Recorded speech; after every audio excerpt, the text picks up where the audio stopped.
Dear colleagues, we are growing international in our work and aspirations. This is why, with your permission, I shall address you in English. Almost 2 years ago, we decided to enter a new market and we established Alif in Uzbekistan.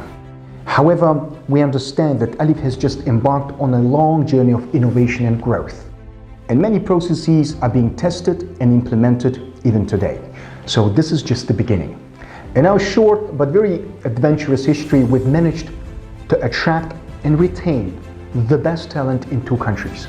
We've managed to build an extraordinary organizational culture. And Alhamdulillah, we've managed to give hope to the millions of people of our region. Alif today epitomizes hard work and dedication. We see firsthand how hundreds of young and energetic people shape our region.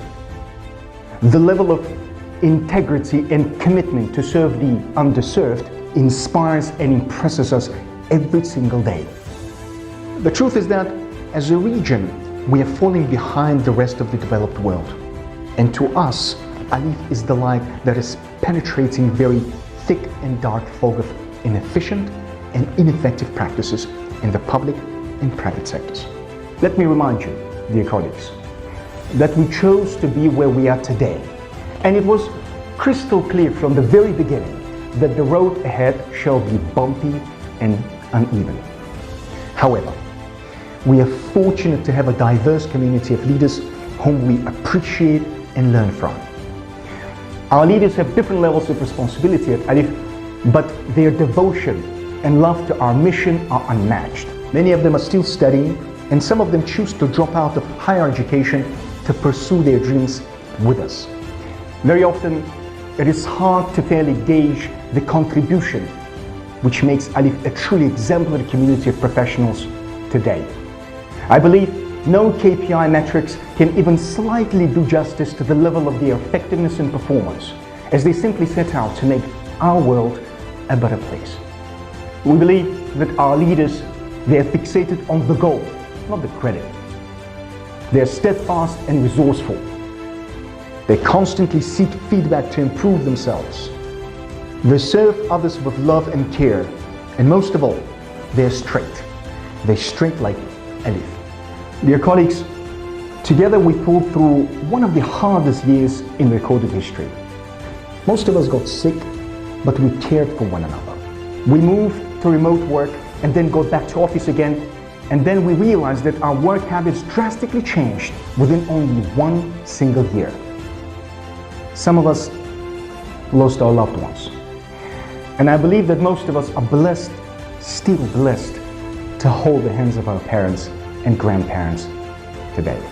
Despite the tribulations we've been through, of course, there are still many challenges ahead.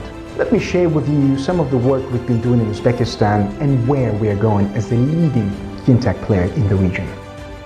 First, we launched our Buy Now Pay Later solution in September 2019 that has so much simplified and made it affordable for the people of Uzbekistan to buy smartphones and household appliances. We serve people in Tashkent, Samarkand, Bukhara, Urgench, and other regional centers. Also, we made public our payments history database to third parties so they search whether a person has a liability to us or not. Now we are developing a scoring system based on our data and available sources to provide to third parties. This is a natural step to make buying on installments or on leasing terms much more efficient and fair to sellers and buyers. We believe that transparency will bring about prosperity, and therefore our efforts in e-commerce are still ongoing, with Alif Shop getting constantly revamped and new items and merchants are added almost daily. E-commerce goes hand in hand with e-payments, with the infrastructure associated with it. We understand well the importance of e-payments and e-transactions. Imagine the world in which there is no physical paper money, and we all can use our gadgets to safely buy, transfer, and send money. Our primary job is to bring this world about and simply get rid of cash. If we can somehow persuade our countries to have a clear and realistic plan to transition away from cash money, our teams shall deliver and put in place the required infrastructure to render physical money obsolete once and for all. I believe this is realistic and we can make it happen. As I speak to young Alif leaders, sometimes I feel that we may be distracted and unfocused as we watch the efforts of those who are trying to put a man on the moon or simply conquer the cosmos. Albeit their work in progress so far are admirable, I increasingly feel the urge to remind myself and all of us about the need to fix our own homes and neighborhoods first, before we move towards exploring new and uninhabited planets. Thank you, and see you around.